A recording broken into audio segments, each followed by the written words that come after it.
I'm Mark Golub, and in the news, a rather bizarre press conference in which former Israeli Prime Minister Ehud Olmert joined with the president of the Palestinian Authority, Mahmoud Abbas, in condemning the Trump administration peace plan. Mr. Abbas, who had spoken earlier that same day to the UN Security Council, expressed his total rejection of the plan and was praised by Mr. Olmert, who called the PA President a man of peace, who rejects terrorism, and who could be a true partner for peace with Israel. Mr. Abbas returned the compliment, saying that Olmert was a man with whom he could discuss peace, and actually suggested that he was willing to reconsider the Olmert peace plan of 2008, in which then Prime Minister Olmert offered upwards of 90% of the West Bank to the Palestinians. In 2008, Abbas walked away from the Olmert offer. Mr. Olmert joined in criticizing the Trump administration peace plan, but did make one conciliatory observation, saying, "The Trump plan repeats one basic principle, which is the starting point for everything. For everything, a two-state solution. I hope that the Palestinian side will not ignore that there is a commitment for a two-state solution in the plan." By the way, in Israel, Prime Minister Netanyahu responded on Israeli television to Ehud Olmert's joining with Abbas to bash the administration peace plan by saying, "It is a low point in Israeli history, shameful and disgraceful." Well, how does this all play out in Israel? What's been the Israeli reaction to the Trump administration peace plan and to Ehud Olmert's standing in solidarity with Mahmoud Abbas? For some insight, as always, we turn for analysis to one of Israel's leading journalists, the political correspondent for the Times of Israel, Haviv Rettig Gur. Haviv, thank you so much for once again joining us here on JBS. Hi, Mark. Thanks for having me. Good.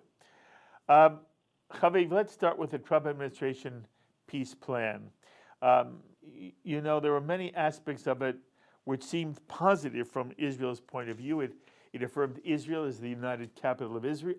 It affirmed Jerusalem as the united capital of Israel, though it also calls for a Palestinian capital in eastern Jerusalem.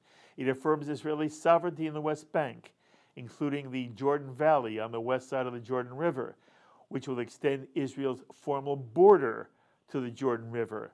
It affirms that Israeli communities have the right to remain on the West Bank and pledges to remove no one from their existing home, neither Israeli nor Palestinian.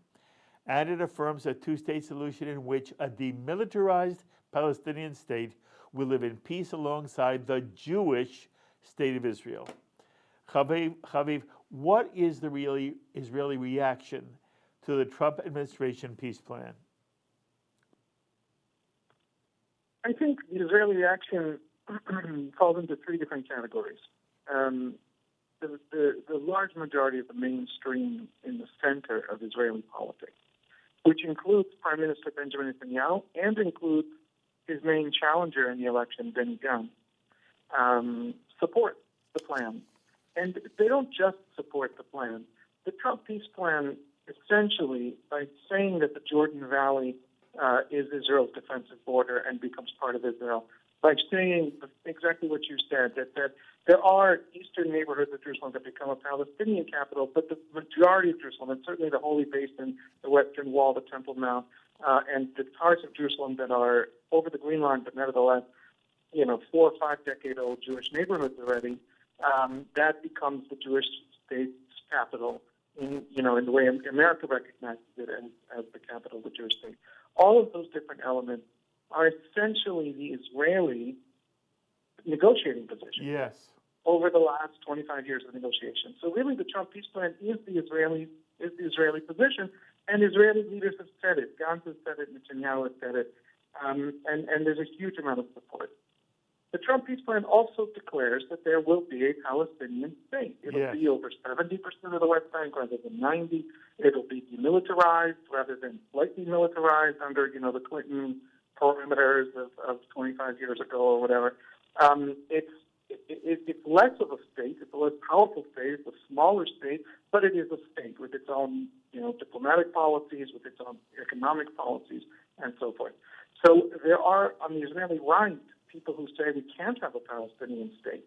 The very idea of validating Palestinian statehood says that most of the West Bank isn't going to be ours, and this is the biblical homeland, and this is, we can't leave this area. So on the far right, you have opposition for that reason. We saw protests today outside the Prime Minister's residence in Jerusalem against Netanyahu from the right wing, saying, start annexing the West Bank now, even if the Trump administration doesn't want you to, because it wants to give their peace plan a chance. And then we have on the left, and this is what Ehud Olmert reflects. On the left of the Israeli political scene, we have people saying the Trump peace plan is a great, laying out of Israel's best case scenario, Israel's hoped for position. But no Palestinians were involved in making it. No Palestinians have agreed to it, and therefore it won't end the conflict. We imposed this plan on the Palestinians. Guess what? Israel today is in the West Bank. Israel today does largely what it wants in the West Bank, but there's still a conflict because the Palestinians don't accept it. What does the plan change? It tells us the Trump administration recognizes the Israeli position, doesn't recognize the Palestinian position. That exists today. In other words, the plan is a little bit of a fake out, and it forces the Palestinians into a place where they're going to turn violent. There's going to be a lot of not just terrorism, but also a lot more. The international community is going to try and resist the plan by acting in all sorts of ways they would not have acted without the plan in place. For example, yesterday we saw the United Nations High Commissioner for Human Rights issue a blacklist of the companies that work in the West Bank with Israeli settlements. And so Israel's going to take all the blowback. The Palestinians are going to continue to not agree. The conflict remains. And the president who will follow Trump won't think the plan in any way applies to him or her. So what have we accomplished? So you have criticism on the left, criticism on the right for opposite reasons. And then I think you have probably 70%, 80% of Israeli Jews in the middle, including blue and white, including Likud, who are very much in support of the plan. That is fascinating.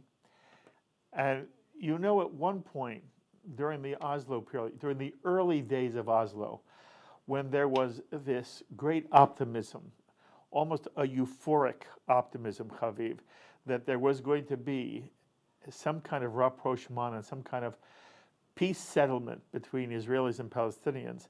During that period of time, there was 85% approval of Oslo in the Israeli center.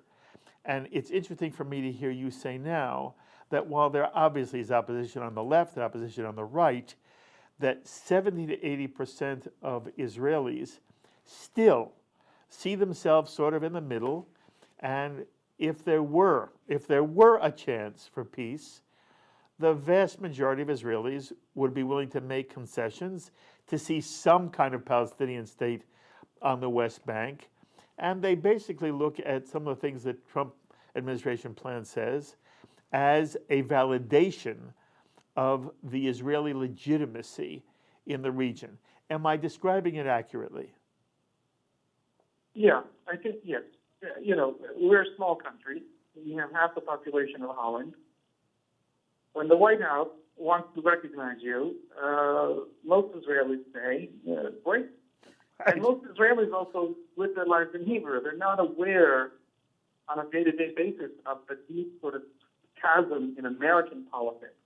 They're not aware that the next president, if it isn't Trump, will be an anti-Trump, who will try and roll back Trump's policies, and that there is a cost to being seen as siding with Trump. They think in very simple terms, here's the White House, here's America, this global hegemon, the global superpower, and they're on our side. And at that simple level, they support the plan. Are you suggesting that if they were more sophisticated, they wouldn't?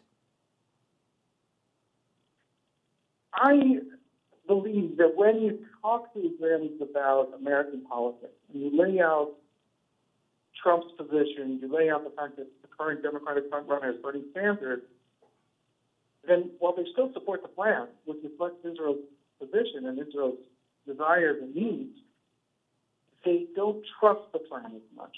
Yes. Because they just don't know if it'll be there the day after. Okay. And yeah. What I said when I first heard the plan and read it, and then presented it here on JBS, and we had a roundtable discussion of it, I said to myself, I said out loud, look, the Trump plan, as you said very well, articulates the Israeli position. And I believe it reflects reality. I believe the Trump administration peace plan only described what is true. I also said I saw no reason in the world why the Palestinian community would accept it. What people have said back to me is, it's very interesting that Saudi Arabia made all kinds of noises that it was in support of the plan. You had 3 emirates in the room all supporting the peace plan, and that it reflected a different attitude in the greater Arab world, not necessarily in the Palestinian community, but in the greater Arab world. If I were in Israel, would any of these points be made, and how do Israelis feel when they see an Oman being part of this and giving a hecture to it? To what extent does the larger Arab world matter to the Israeli equation? I think you put your finger on maybe the more important part of this whole question. And there's a deep irony here. The fact that the Arab world, the large parts of the Sunni Arab world, want to be on Israel's side, see Iran as their main enemy, and they share that view with Israel. That fact is significant. That fact is important. That fact has reshaped the Middle East. But what we've seen now with the Trump plan and with the Palestinians is that even though Oman and even though the United Arab Emirates generally, even though the Saudis want to move closer to Israel, the Trump plan has actually created a trap because they can only support the Israeli position if the Israeli position is seen in general in the Arab world as justifiable. It doesn't have to be just, but it has to be reasonable. If Israel is seen as grabbing land and denying the Palestinians, the right to vote, civil rights, just refusing to ever see a Palestinian state established, then that puts the governments that are starting to side with Israel in a very uncomfortable position in their own domestic politics. So all of that is to say, it's true that the Saudis, the Omanis, and several other governments have actually been very not welcoming of the plan, but did not reject the plan outright, which is a significant step. At the same time, they did not reject the plan outright because Israel hasn't actually annexed, as Netanyahu promised, and as David Friedman, the ambassador, told Israeli reporters Israel can start annexing. And then suddenly we got the break from Jared Kushner because Arab leaders started telling the Trump administration, listen, we will move ahead with you on this as long as it doesn't actually hurt the Palestinians. And then we suddenly can't move ahead on it. So we're discovering from the minute the plan came out, and Benjamin Netanyahu, blew trumpets and declared it was this fantastic thing, but from the minute after all the declarations at the White House, we've been discovering the limits of the plan. And the limits of the plan are the limits of the peace process until today. There's not a whole lot new here. The Arabs would like to side with Israel and have a better relationship with Israel, but they can't step on the Palestinians, and they can't have the Palestinians appear to be abused by an Israel that they're siding with. That was true then, it's true today. Yes. How you get out of that pickle is only, the question's been highlighted by the plan rather than solved. Yes, but I have not heard the articulation from Arab states, whether it's one of the Emirates or from Saudi. I've not heard the articulation you just gave.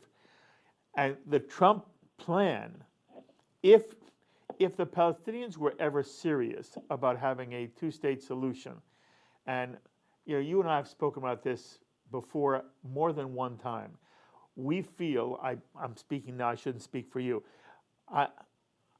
I think most people, I think most American Jews, most Israelis, wish there were a way to make peace with the Palestinians so that their children, and even more so their grandchildren, would no longer have to serve in an IDF in days of war.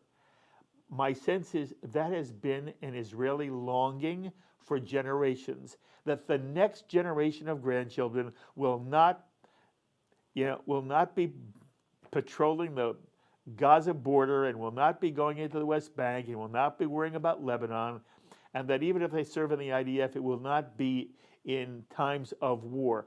That's the great Israeli wish. That's the messianic end, I get the sense, from many Israelis. And at the moment, the Trump peace plan says there will be a Palestinian state. But you know what? The Palestinians will have to recognize Israel has certain security rights. It'll be demilitarized, and there can't be any significant right of return. But if the Palestinians were willing to accept that, they would have their state. It's clearly marked on the Trump map. Is it the state they wanted? Probably not. Is Israel the state the Jews one day wanted in 1947 and 48? No. But if there were a compromise, it was a valid compromise. My sense is that there is no Palestinian leadership, including Mahmoud Abbas, who's willing to compromise, and therefore, as whether realistic or unrealistic the Trump peace plan is, the larger question, which you've spoken about many times, is there's nobody on the other side who really wants to say a Jewish state of Israel can exist without a right of return.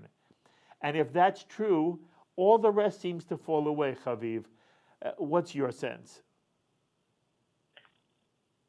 I would even sharpen the point that you're making, and I agree with it. One of the really interesting things we've seen as the fallout from the Trump plan is that the Palestinians have suddenly rediscovered their support and their passion for the Olmert agreement, the Olmert negotiations of 2008, the Clinton parameters of 2000. Yes. All of that old peace processing they've rejected and not gone back to, and demanded that that's the beginning of the next process. Suddenly that's a valid thing. Suddenly we should look at it. Suddenly we should consider it, if only to get away from this Trump. So the Palestinian leadership has played a game, and they don't feel pressure. They think time is on their side. They don't think the Palestinian people's suffering is so terrible. They're on top, in Palestinian society, and the international community, because it is concerned about peace and independence for the Palestinians, keeps that particular elite on top in the Palestinian Authority. And there hasn't been a pressure. And now the sense that Trump might be lighting a fire under their, under their backside, as we say, as the Hebrew expression goes, we're suddenly seeing them really thrilled and excited to get back to peacemaking, in the sense, in the terms of reference of 2008. That's what the Olmert meeting was about. Yes. And that's what Abbas is telling the UN. So I completely agree with you. Maybe a good thing that will come of this in 5 years is that the Palestinian leadership will realize it has something to lose by waiting 2 more generations. Yes. And it starts negotiating.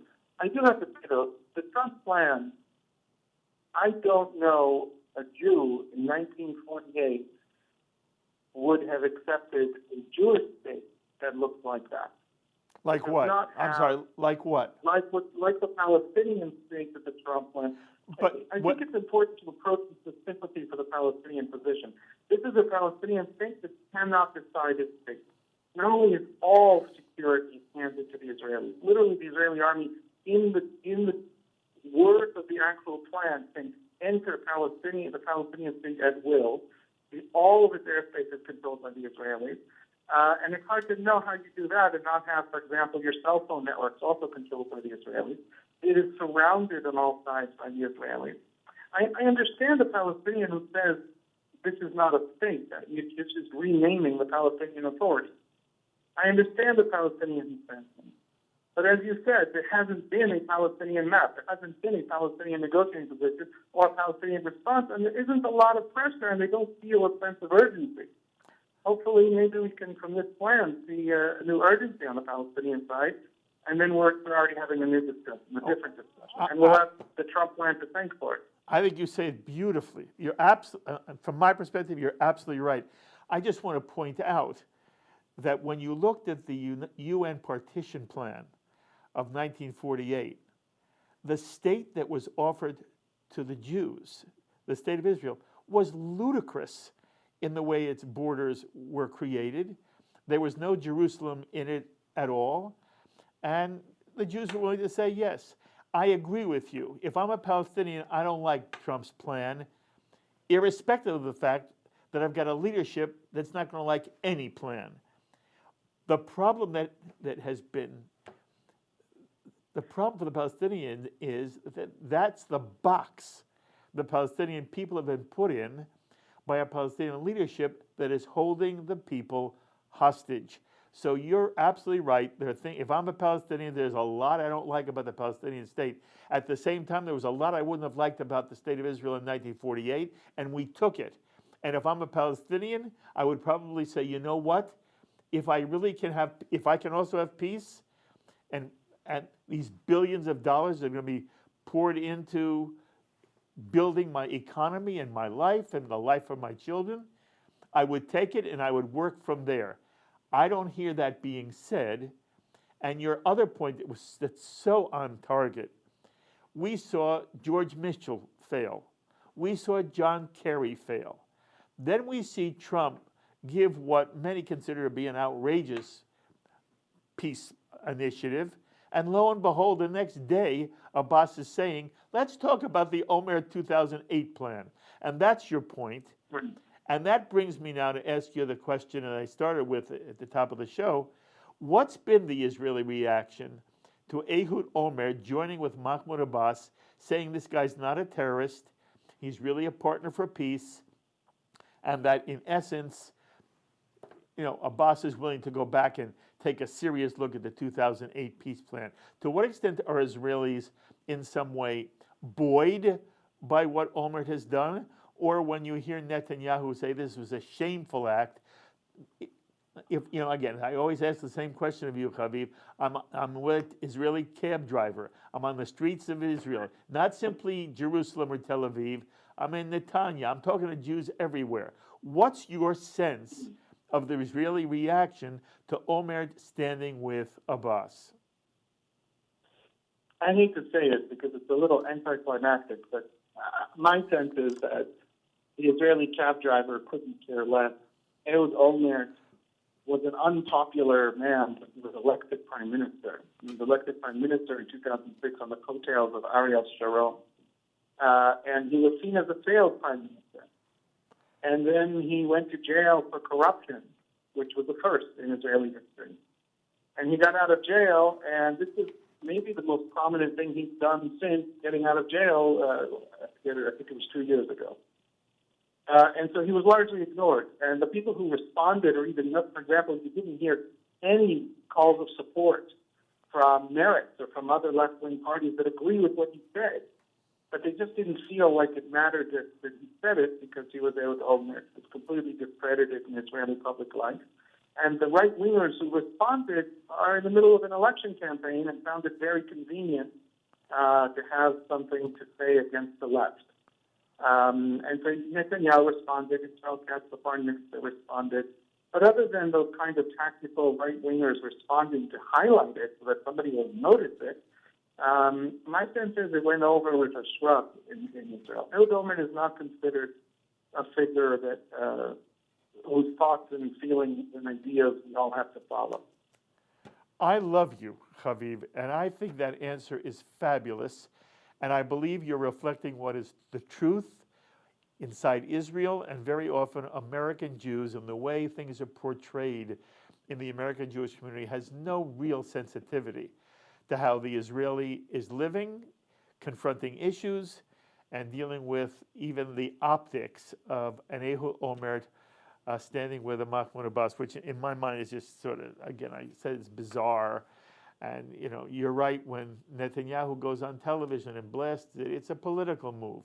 But I thank you for putting it in honest perspective. Look, I have you on.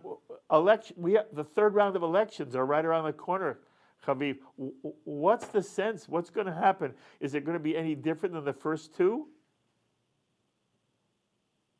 I'm glad you asked. About 2 hours ago, we got a very good poll out from Channel 12, the biggest Israeli youth television channel. And it is exactly the same Knesset that we have today. There are, out of 120 Knesset seats, one or two here or there changed sides. The deadlock continues. If the election was held, and this is a poll taken this morning, if the election were held today, the Knesset would look the same. The people would be the exact same people. There's almost not, I don't think, 5 members of Knesset would be switched out, and we'd be looking at a continued deadlock. And the poll actually asked Israelis if the other guy looks set to win, would you favor a fourth election in a row? And on both sides, 25%. When you said Netanyahu looks like he's going to win, you favor a fourth election. 25% of the country said yes, a new election to not let Netanyahu win, even if it's the fourth election in a row. And when you say Benny Gantz is winning, 27% say yes, a fourth election we can't let Benny Gantz win no matter what. So there's a right-wing Netanyahu base of 25% of the electorate. There's a center-left, whatever you call it, base of 27% of the electorate. And they're willing to go for a fourth election. And the Israeli voter preferences right now look exactly the way they looked in the last 3. So bad news all around. It sounds like a mess, Haviv.